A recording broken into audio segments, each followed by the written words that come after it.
after all this time and still hold onto such a commonality. And maybe that's something that's missing in our country too much today, is a commonality of purpose and shared sacrifice. But I see it in this room. And I think people beyond this room could learn a lot and take a lot away from the contributions that have been made by the people, not just in this room, but those for the last 275 years, going back years before the founding of the Republic. It's an honor to be here. Now, we know a little bit about faith. I'll tell you a quick story, and then I do have a presentation from the legislature. The Reverend and I share a background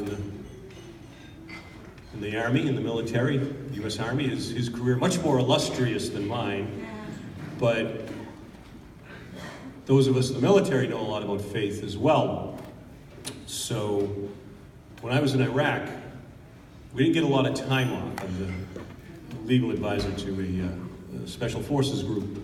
We did get a couple hours off on a Sunday night. And some guys would rack out, some guys would go to the smoke shack. But we did have a Catholic pastor, a Catholic chaplain, full colonel, Father Garibaldi from New York. He had a New York accent, he could cut with the knife, and I'd kid him about the Yankees and the Red Sox. But just as yourselves in your church, as many of you know, is Father Juan here? All right, I won't get in trouble then. And in our church, in the Catholic Church, our service, the Mass, centers a lot around the body and blood of Christ. But when we were in Iraq, we didn't have access, the soldiers didn't really have any access, especially the officers, to alcohol. So Father Garibaldi got it. And he'd often say, when we'd go to Mass, when we could get in there on Sunday nights, we talk so much about the body of Christ. We really need to focus a little bit more on the blood of Christ. He'd take 20 chalices and fill them up with sacramental wine on the top of the altar.